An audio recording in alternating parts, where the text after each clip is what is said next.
Hi అండి. అందరికీ నమస్కారం. Welcome to my channel. ఈ వీడియోలో ఇప్పుడే అందిన వార్త ఉద్యోగులకు లబ్ధి, పెన్షనర్లకు హైక్. మరి పూర్తి వివరాలేంటో వీడియోలో తెలుసుకుందాం. వీడియోని ఎక్కడే గాని స్కిప్ చేయకుండా ఎండ్ వరకు చూడండి. ఇన్ఫర్మేషన్ పూర్తిగా అర్థమవుతుంది.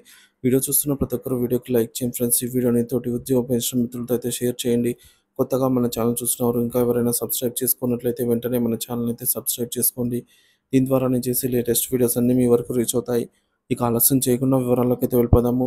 ఫ్రెండ్స్, ఇక విషయానికి వచ్చినట్లయితే కేంద్ర ప్రభుత్వ ఉద్యోగులకు శుభవార్త. పెన్షన్ 50% పెంపు మరియు యూనిఫైడ్ పెన్షన్ స్కీమ్ అమలు. కేంద్ర ప్రభుత్వ ఉద్యోగులకు మంచి శుభవార్త వచ్చింది. ఉద్యోగుల సంక్షేమాన్ని దృష్టిలో ఉంచుకొని కేంద్ర ప్రభుత్వం కీలక నిర్ణయాలు తీసుకుంటుంది. డిఏ పెంపు కాకముందే పెన్షన్ మొత్తాన్ని ఏకంగా 50% పెంచేసింది.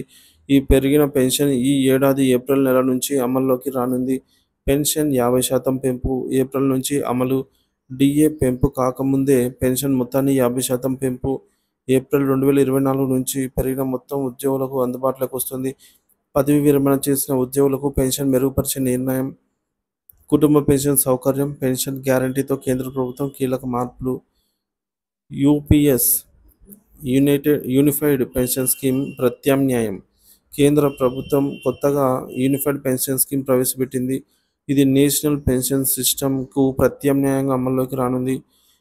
ఈ యూపీఎస్ పథకం జనవరి 2024 అధికారికంగా ప్రకటించబడింది. సో ఏప్రిల్ 2024 నుంచి యూపీఎస్ అమల్లోకి వస్తుంది.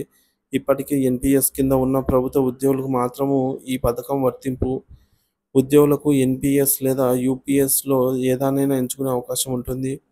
యూపీఎస్ పథకం ద్వారా పెన్షన్ ఎలా లభిస్తుంది అంటే, పదవీ విరమణ చేసిన ఉద్యోగులకు చివరి జీతం 50%గా పెన్షన్ వస్తుందన్నమాట. చివరి లాస్ట్ డాన్ బేసిక్ పేలో 50% పెన్షన్గా లభిస్తుంది.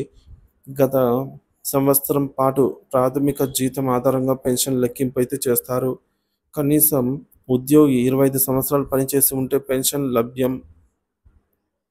ఉద్యోగి మరణిస్తే కుటుంబానికి 60% వరకు పెన్షన్ అందుబాటులో ఉంటుంది. కనీస హామీ కింద యూపీఎస్లో భాగంగా అందుబాటులో ఉంటుంది. 10 సంవత్సరాల పాటు పనిచేసిన ప్రభుత్వ సేవల్లో ఉంటే కనీసం 10,000 అయినా సరే వారికి నెలవారీ పెన్షన్గా లభించడం జరుగుతుంది. కొత్త పెన్షన్ విధానంపై ఉద్యోగుల అభిప్రాయం. 50% పెన్షన్ పెంపు ఉద్యోగులకు ఎంతవరకు ప్రయోజనకరం? యూపీఎస్ మరియు ఎన్పీఎస్ మధ్య ఎంపిక ఎలా చేయాలి? రాష్ట్ర ప్రభుత్వ ఉద్యోగులకు ఇది ఎలా వర్తిస్తుంది అని కేంద్ర ప్రభుత్వ నిర్ణయాలతో ఉద్యోగుల భవిష్యత్ భద్రత మరింత మెరుగుపడనుంది. సో మరి ఈ కొత్త మార్పులు ఉద్యోగుల జీవితాల్లో ఎంత ప్రభావం చూపుతాయి అనేది వేచి చూడవలసిన అంశం.